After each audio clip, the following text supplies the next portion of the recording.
warm evening to all of you present here today. So the first thing that I would begin with is by thanking Legal Vidya for giving me this opportunity today. So webinars like these give you an idea as to what the journey of a lawyer or a litigator, as we speak, remains in the profession.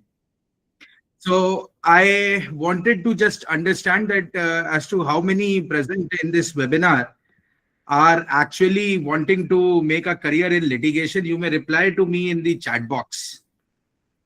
So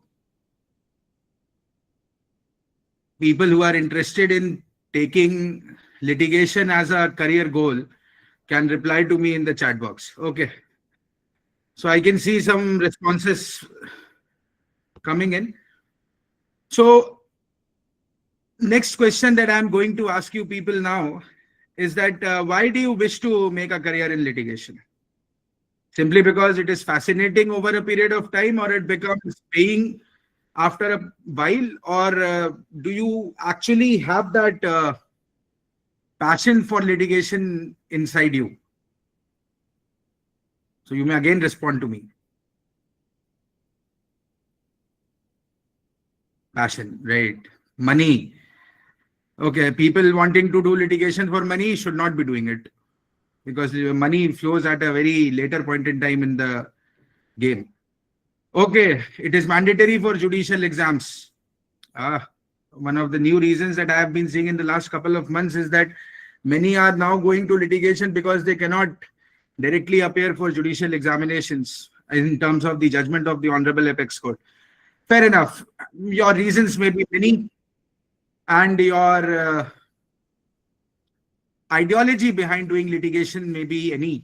But let us come back to the basics as to how a litigator's journey is shaped or is actually developed while being on his toes in the courts, alongside being on his toes with the clients, alongside managing his own team, alongside being answerable to the cause at large.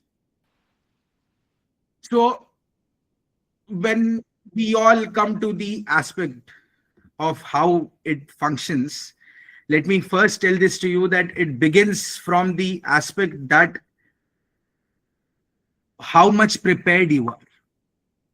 Imagine if there is a case coming in, if there is a client coming in, and you as a litigator are unaware of the facts, or yes, you may be unaware of the facts if the client has come in for the very first time, taken.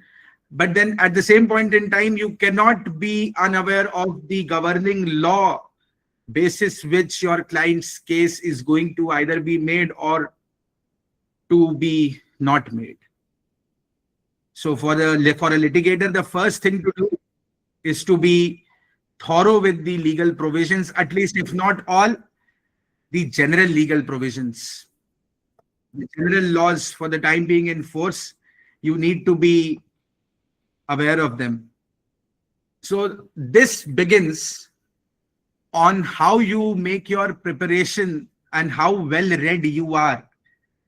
So many of us have this feeling that a litigator mostly does his research work when being made to face a situation like that. But let me tell this to you today, that a litigator otherwise needs to be generally well read, for a simple aspect that the journey of a litigator is not restricted to law. There are other aspects which kick in when you are in the process of evaluating or strategizing that law to be presented into a set of arguments that would make a case for your client. Imagine a case that a client has come to your office and he's wanting to have a trademark registered. And if as a litigator you are unaware of the legal process behind registering a trademark, yes, you may read them through later, but if on the face of it you tell the client ki I don't know the provision, but I'll take time to go through them and come back to you and then build your case, it may be a scenario that either you lose the client or you happen to reduce on your professional fees quantum. So in such scenarios, even I have had been privy to such cases in my initial years, where we as litigators have seen that if the client is not able to have that sense of trust being built upon you, he will either take that matter away from you or he will try to negotiate on your professional fee. So if as a litigator, if you are comfortable with either losing the client or cutting down on your professional fee, then in those circumstances, you may take the liberty of being unaware with the general provisions. Let me again tell this to you that for a first generation lawyer, this aspect of not being aware with everything around you will be costing you high and much in the long run. The second thing is that how patient you are, because your job is not as that of a MBA graduate. Your job is not as that of a marketing or a sales executive. Your job is not that of a human resource executive. Your job is not that of a managing director. So people who are to take this profession as an employment must ideally refrain from entering it. Because if you ask me as a litigator, what I have learned in the last 10 years is that beyond it being an employment or a source of income, it is a lifestyle that you imbibe and you cultivate that lifestyle over a period of time. So coming to the basic concept that why a litigator is known as a litigator is for a simple factum that he doesn't panic when the situation wants him to panic.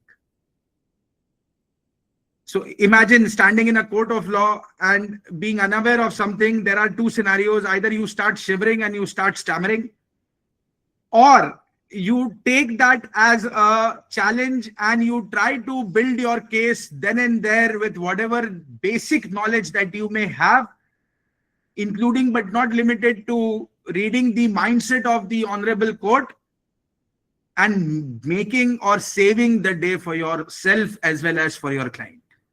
And this aspect can't be learned without being patient in the profession. In the initial years, the financial aspect are going to be tougher. But eventually, when you keep progressing, when you keep growing, when you keep surviving in the litigation scenario, you eventually would realize that not only you have been able to earn much by building your goodwill over the years, but that name that you have built over a period of time is walking a step ahead of you and getting you the relevant and the right business in the market. Another thing that law is not a business. So let me clarify that thing for all of us again, that more than it remaining a source of employment, it is considered to be a community service, an act that has been undertaken by somebody to help the society in general. So if I have to take you to the historical aspects of how lawyers have come into being, I will always try to tell you that story when in the courts of the Britishers, when Indian lawyers had stood up to save or to defend the Indians who were being held culpable or liable for not paying lagan or breaching the British laws or violating or the code of conduct of emergency as was levied by them time and again due to the revolution, etc. So these people, when they had stood up for the freedom fighters, when they had stood up for the public at large, when they had stood up for the poor farmers whose land was being taxed, whose revenue were being taxed heavily, what came as a matter of importance here, or what became as a matter of importance here, was the aspect that none of them charged anything from their clients for defending them in the British courts. So what used to happen then was that, okay, so what we will realize eventually is that these Indian lawyers who had stood up for the poor clients, who had stood up for the Indians as a matter of pride, as a matter of national pride, they never charged their clients. So what came into being was that once they used to win the cases for these people used to call their munshis. Har vakil ka ek munshi hota hai. So these people used to call up their munshis, and what used to transpire thereafter was that the munshi used to walk in the village or the society with a, Hindi में उसको चादर बोलते हैं, with a cloth, with a big piece of cloth, and that piece of cloth was held by 3 to 4 people from all the 4 sides. Or eventually what used to happen was कि whosoever used to think that Vakil Saab ne hame case jitaya and he needs to be compensated in some or the other manner for his good deeds, they used to either put some rice into that piece of cloth, or somebody used to put some wheat into that piece of cloth, or somebody used to put some sweets into that piece of cloth. Therefore, this profession is considered to be noble. So if somebody is simply entering this profession to be able to earn money at a later stage in time, that is what you will be gaining eventually as a matter of your expertise. But entering the profession with this ideology will be something not appropriate. So the young lawyers, I always keep telling them that your ideology should be serving the community and not be looking for the money. Yes, money is important. It is important for our survival. You have good offices which are paying you good amount of money and teaching you litigation simultaneously. Now, please don't start asking me questions कि sir फिर तो पैसा कमाएंगे नहीं तो करने का point क्या है? You need to find the right place कि आप पैसा कहाँ कमा पाएं और साथ में litigation कहाँ कर पाएंगे. The next aspect, the first one was research strategy and being aware of the generalities. The second one was remaining patient. Now I come to the third aspect of it, that is being ably prepared. Most of the times you would have seen that a lawyer is barging inside a court of law with having no knowledge of his brief. So according to me, this is a crime in litigation. Because if somebody has trusted you with their case, eventually it means that they have trusted you with their life. They have trusted you for their rights. And then if a lawyer goes unprepared to save somebody's rights, he's not a lawyer, let alone being an advocate. Right? So you may be practicing the law, you may not be practicing the law, but then don't take the case that you have in your hand too casually or too lightly, or being again precise with you, take the matter wholeheartedly. Right? ये कल देखेंगे, ये परसों देखेंगे. Yes, that can happen once you are overburdened and overloaded with work. But initial years, I believe that none of us are that overloaded with work that we have to shift the obligation that we have with us onto another day. In my opinion, we all should be catering to the deadlines as and when they arise and pop up. And we all should be standing on them and being able to satisfy the client to that aspect. The next one is going to be that a litigator always needs to be a team player. So आप लोग को एक चीज समझ में आई होगी कि cricket में क्यों 10-11 प्लेयर हैं, मतलब active 10, 1, 11 active, 3-4 supplementary players that you have. Why do you have that? You would eventually realize कि basketball में भी there is a team, football में भी there is a team. Similarly is litigation. It is not a one man's job, and it is not a one man show also. If you need to survive in this and you need to grow in this, the very first thing you need to have is a good team. Because a good team may not be able to support you every time with the legal backing of the matter, but eventually you will realize that you wanted them simply to have that sense of confidence to be instilled in you when you were going to face the court of law, and they were simply assisting you in the background, right? Therefore, you need a team because it is not a one man's ball game at the end of the day. The next thing is going to be your time management. I have in a manner told you about how to remain committed to your deadline. The next one is going to be a professional discipline, which is another subset of the time management. If I am professionally disciplined, I'll be able to cater to my deadlines. If I'm not, nonetheless, no matter what do, I will never be able to do the job on time, which is going to eventually cost me at some given point in time. So these days, what has transpired is my office has had some shift of people. So a few of the old people have gone independent and they have begun with their independent litigation. So what that has entailed upon me is a bit of lack of professional discipline in the process. Because I'll tell you that I had told you the concept of building a team, right? So when you have built a team, the responsibilities get divided, the workforce, the strength gets divided into things that are important and into things that are not so important. But when those team players try to make a shift with the environment they are already set up into, it entails the captain of the team to ensure that the logistical or that hierarchical change in the positioning of batting or bowling has to be amended accordingly. So therefore, there are days when you are unable to cater to. So now what happens next is that professional discipline matters a lot. We are briefing the ASGs and SG sirs, right? SG stands for the Solicitor General of India. ASG stands for the Additional Solicitor Generals of India. There are 11 ASGs in the Supreme Court, 1 SG Tushar Mehta Sahab, and the Attorney General Sahab, Venkat Ramani sir.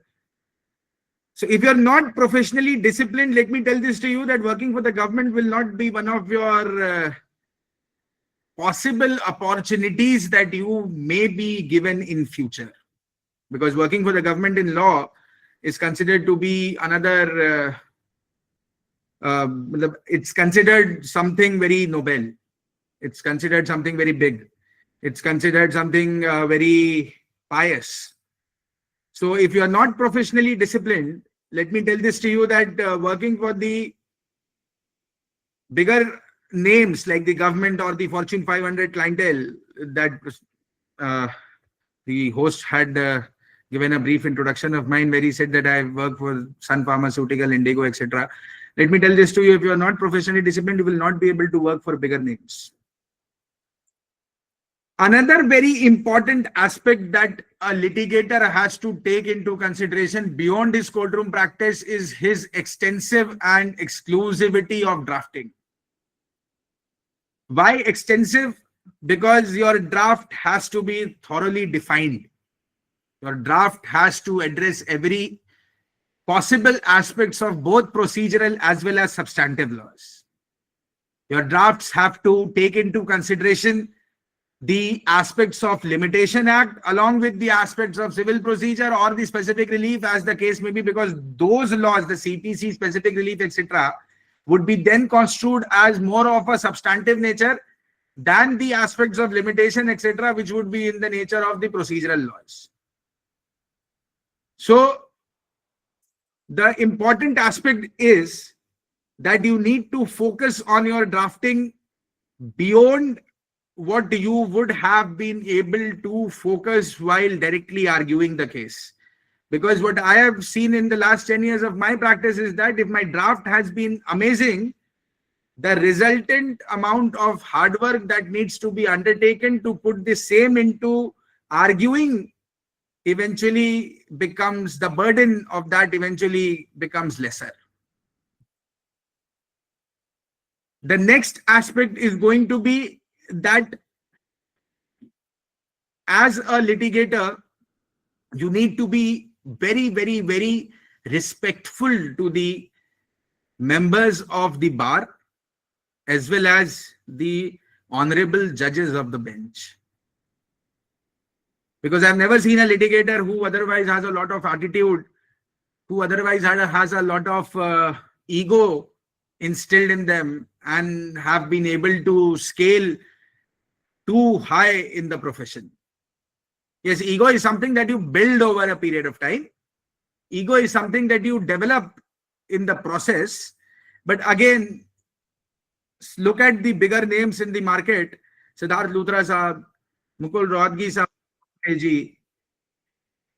no matter how harsh they are while making their arguments in the court of law, once you meet them outside the court, they are always so helpful and they are always so happy to guide us. So this is something that I have learned from the senior counsels in the profession, that no matter what be the case, no matter what be the anger inside the courtroom, once you step outside of it, you greet your colleagues with the same amount of warmth and you guide your juniors with the same amount of love. So as a litigator, you need to be very, very, very respectful, very, very, very benevolent before not only the honorable judges, but also before the members of the bar. Very important aspect behind this is, the next one going to be is, manage your finances well, guys. In the initial year, you will need them. You may not be worrying about them in the latter part of your practice, but in the initial years, according to me, whatever you are able to fetch in the process, please try to save them and not spend them on eating junk food or going to date nights. Because today you have something in your pocket that you call as savings. That savings are eventually going to help you when you start with your independent litigation practice. It helps me till now.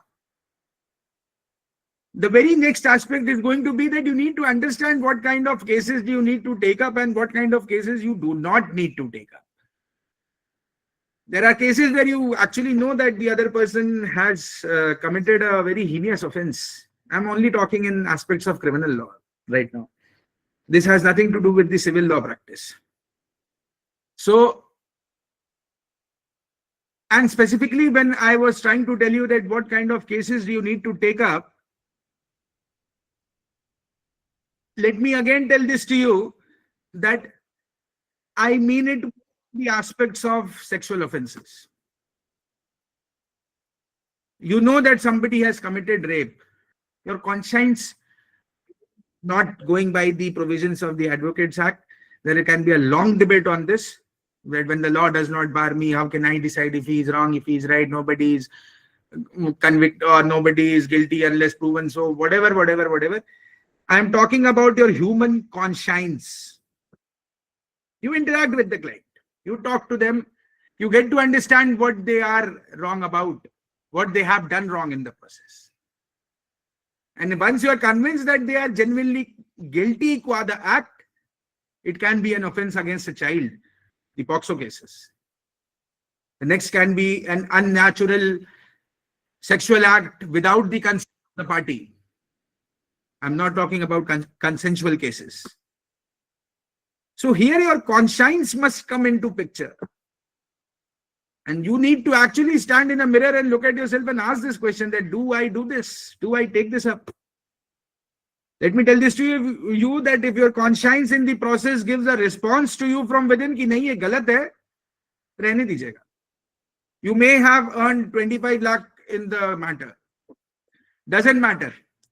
But you would have defended someone wrong. Not going into the legal aspects again. you can't defend anybody wrong. That is the law. Here we are talking about things which, as a traditional litigator, you need to undertake and not become too AI oriented litigator these days. Another one is going to be the aspect of handling pressure, right? We see that many people break in these days, right? You are rejected on days. There is an unpredictability.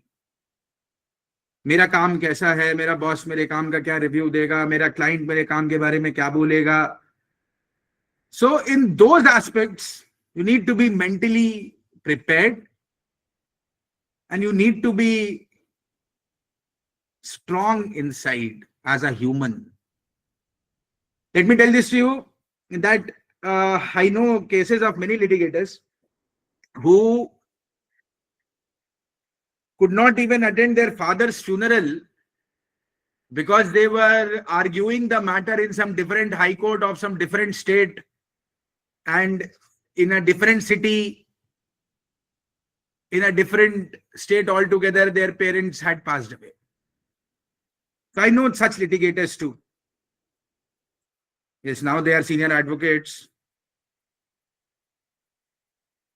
Can you repeat what you just said? Now I have asked all of you to be mentally prepared to handle pressure, rejections, and be ready for unpredictable events in life. Okay. So now the thing is, I know lawyers. I was telling you stories of people who have lost their parents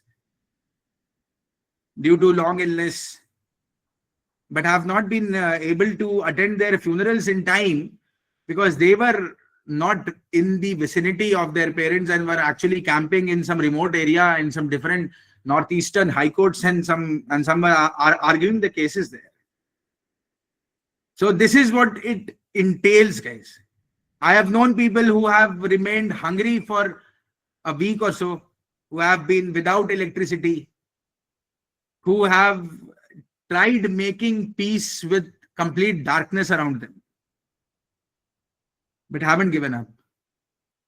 I have known people who have visited the All India Institute of Medical Sciences, who have been admitted 2 to 3 days there, who have seen death in front of them, and have again gotten up the very next morning and have gone to the court and again come back to the hospital and have gotten tested.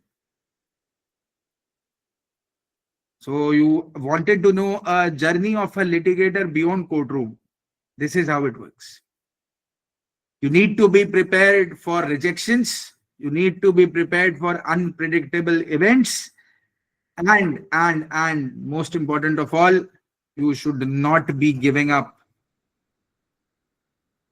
एक रश्मि रथी की कविता है, अगर आप लोगों को कभी भी 100 रुपीज अगर जेब में कभी सेविंग्स हो, तो रश्मि रथी नाम की एक महाग्रंथ है रामायण और महाभारत के ऊपर. ये महाभारत के ऊपर है. ये क्या कहता है, इसमें Ramdhari Singh Dinkar was a very very very very avid poet of his time. English में कविताएं लिखी होती उन्होंने तो उनको नोबेल पीस प्राइज मिलता लिटरेचर के लिए. हिंदी में लिखते थे शायद इसलिए वहां तक जा ना पाए. तो पढ़िएगा कभी, 100 रुपए की किताब है अमेजोन पर. आपको अभी हंसी आ रही है, but he was the king of his time. So it is a case where Krishna, Mahabharata के कृष्ण भगवान और अर्जुन के बीच में एक वार्तालाप हो रही है. सो आप 107 लोग जो मेरे साथ बैठे ना, उनको लाइफ में बस टेंशन नहीं था. टेंशन किसको था पता है? टेंशन था मैं यहां पर अर्जुन के भी, when he was going to fight the Mahabharata. So in that state of being tensed, Arjun had approached Krishna and had asked, कि कृष्ण भगवान आप मुझे ये बताइए कि ये युद्ध मैं कैसे जीतूं, मैं ऐसा क्या अलग करके इस युद्ध को लड़ूं कि हम 5 पांडव मिलके उन 100 कौरवों को हरा पाए। You know what did Krishna reply on this? Krishna said a very simple line, Arjun, हम ठोक ठेलता है जब नर, पर्वत के जाते पांव उखड़, मानव जब जोर लगाता है, पत्थर पानी बन जाता है। लिटिगेशन वही है guys. It all depends on how dedicated, committed and passionate you are. इस प्रोसेस में नींद भी जाएगी, इस प्रोसेस में चैन भी खोएगा, इस प्रोसेस में घर वाले भी छूट जाएंगे, इस प्रोसेस में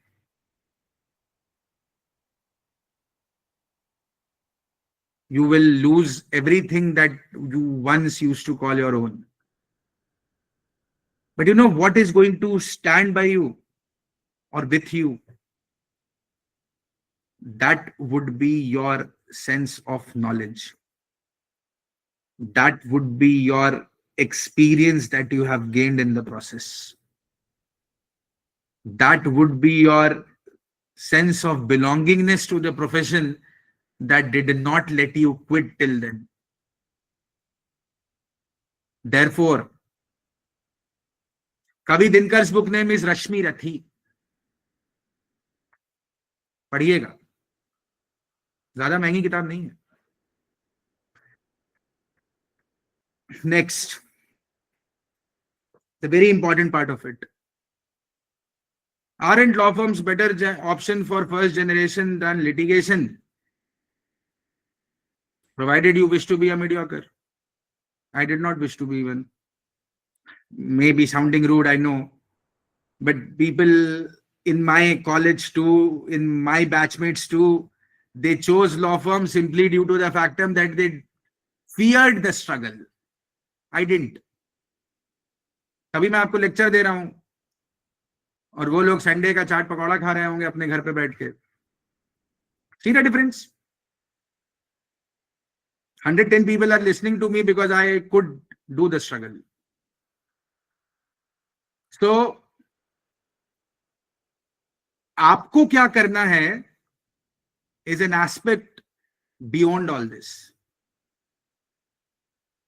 right? If I have to prepare for a matter, what I entail beyond courtroom practice with my team are discussions, making mock arguments, drafting and redrafting them, calling the client for repeated conference if a point of law has gotten stuck, mentoring juniors. This is what a litigator's journey beyond all his individual or personal or professional struggle still ought to be catered to ensure that the fee that he receives from his client stands justified. Okay, you give me 5 hours. Let me tell you how would I do it beyond courtroom. आप मुझे 5 घंटे देते हैं, आप कहते हैं कि ये पेड़ काटना है साहब आपको, ठीक है? एक बहुत बड़े जंगल में लेके गए हैं आप मुझे, बहुत लेमैन एग्जांपल है, समझिएगा इसको, फिर मैं आपके प्रोफेशन से कनेक्ट करूंगा। पहले एग्जांपल समझिएगा, हंसिएगा नहीं। आपने मुझे 5 घंटे का काम दिया, मैं एक लकड़हार हूं, लकड़ी काटने का काम है मेरा। आपने कहा कि भाई साहब ये 5 घंटे में ये पेड़ कट जाना चाहिए, fair enough point. I have 2 options now guys. या तो मैं खुद बहुत बड़ी सी एक आरी लाऊं, बहुत बड़ा सा एक एक्स लूं और from the very first minute I start chopping it down. Eventually what I will realize in this process is that I have not been able to cut even half of the tree in the time period or the duration of 5 hours that were allotted to me. So you know what would I do? Okay, first you tell me, what would you do? I give you all 113 participants here 5 hours to chop down a tree. बेटा हाथ race करने से better है आप chat box पे response लिखते जाइए, मैं पढ़ता जाऊंगा. You tell me, what would have you done had you been sharpen the axe? Right, ma'am. I'll hire people of that profession. I believe you were from that profession. You were a lakadhar. Vijay Lakshmi ma'am has given a very good response on this. She says that she would be sharpening her axe. So the first 3 hours, we all should be sharpening our axe. Courtroom में तो वो 2 घंटे हैं. Courtroom में तो वो 2 घंटे आपको पेड़ काटना है ना. वो 3 घंटे आपने अपनी आरी कितनी तेज की है उस पर बहुत फर्क पड़ता है. हाउ? Research, judgement analysis. कोई ओवर रूल तो नहीं हो गया जो मुझे कल जजमेंट साइट करना है. 2010-12 का जजमेंट है, मैं ये तो देख लूं 2025 का अंत आ रहा है. 16 years the Supreme Court or the same High Court did not overrule this. What are the essential facts I need to focus upon while making my arguments before the court? Do I need to speak this or do I need to speak that? This is known as sharpening your axe in the profession. Court में जाके हल्ला करना is not litigation. Take it from me. मुझे उन वकीलों से बहुत अफसोस होता है, बड़ा दुख फील होता है जो हमेशा कहते हैं कि हम तो कोर्ट में ही रहते हैं. इनिशियल ईयर्स आप रहिए कोर्ट में, समझ में आता है. पहला 6 महीना 8 महीना समझिए कोर्ट कचहरी कैसे चलता है, very good. But once you are there to perform, have you seen Shahrukh Khan in IIFA awards guys? Last में आता है 15 मिनट और शो स्टॉपर बोलते हैं उसको. आप क्यों बोलते हैं आप शो स्टॉपर? उसको क्यों बोलते हैं शाहरुख खान को शो स्टॉपर? क्यों आज तक शो स्टॉपर आपके और एक्टर्स नहीं बन पाए? क्यों वो उतना बड़ा आदमी, उतने एजेड हो गए हैं अब शाहरुख खान साहब, आज भी वही आते हैं डांस करते हैं तो दुनिया खड़ी होकर नाचती है उनके साथ. ये नए एक्टर्स के साथ तो नहीं होता है. B that. यस, क्योंकि वो ज्यादा उछलते नहीं है. Yes, patience. देखा मैम, आप जवाब वही दे रहे हो, आपको पता सब कुछ है, बस मेरे माध्यम से समझ रहे हो. पेशेंस है ना, इसलिए वो ज्यादा उछलते नहीं है. जमीन से आसमान तक पहुंचे. Yes, this is your journey as a litigator beyond court room.